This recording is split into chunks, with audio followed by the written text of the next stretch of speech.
నమో బుద్ధాయ. మిత్రులారా, ఈరోజు సీతమ్మ వారి తరమరాల చెట్టు గురించి మనం తెలుసుకుందాం. ఇది తరమరాల పూల చెట్టు. ఇది విదేశాల నుంచి బ్రిటిష్ వాడు 2000 సంవత్సరాల క్రితం భారతదేశానికి తీసుకొచ్చాడు.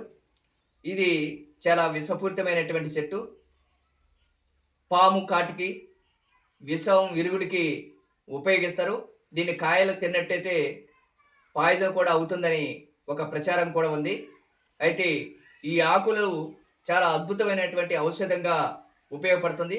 ఈ ఆకుల్ని దంచి పసర తీసి పసరని ఆముదంలో కలిపి మనకి ఎక్కడైతే నొప్పులు ఉంటాయో, కీళ్ళ నొప్పులు కానీ, ఎముకల వాపు కానీ, ఎలాంటి నొప్పులు వాపులు ఉన్నా ఇది పూర్తిగా తగ్గిస్తుంది.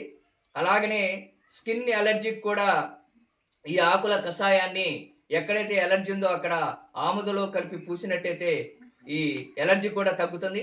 అలాగనే విపరీతమైనటువంటి దోమలతోని ఇంట్లో ఇబ్బంది పడుతుంటే ఈ ఆకుల్ని పూర్తిగా ఎండబెట్టి దాన్ని కాలబెట్టినట్టయితే ఆ పొగకి ఇంట్లో ఎలాంటి దోమలు క్రిములు కూడా ఉండకుండా వెళ్ళిపోతాయి. ఇది ఆ విధంగా ఈ సీతమ్మ వారి తరమరాల చెట్టు ఉపయోగపడుతుంది.